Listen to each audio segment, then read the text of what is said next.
Nababahala ang pulisya sa pagbuntot ng ilang siklista sa mga malalaki at mabibilis na sasakyan. Posible raw na magdulot ito ng disgrasya sa mga siklista.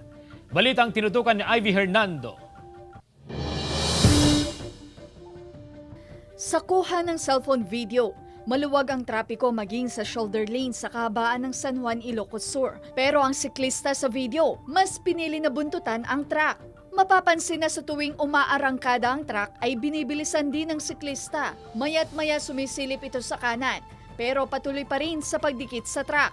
Takot disgrasya siya kasi unang-una blind ka doon sa nasa harapan mo kung ano yung mababangga mo. So pag bigla kang umiwas at pumunta ka sa bahaging kanan, so at sa ganung speed mabilis, so definitely takaw disgrasya talaga.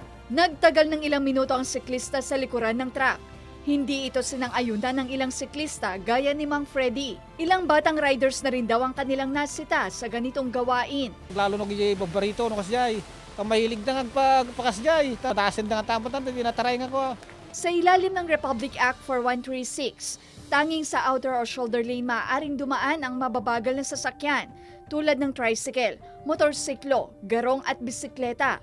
May karampatang parusa ang sinumang mahuhuling lumabag dito. So kayo po ay mababagal na vehikulo, dapat po kayo lagi ay manatili sa gilid ng daan, sa rightmost lane. Sa mga aking kapulisan, gusto ko implemento nyo ng gusto at ng stricto ang RA 4136. Kasama si Norman Raka, Ivy Hernando, Balitang Amianan.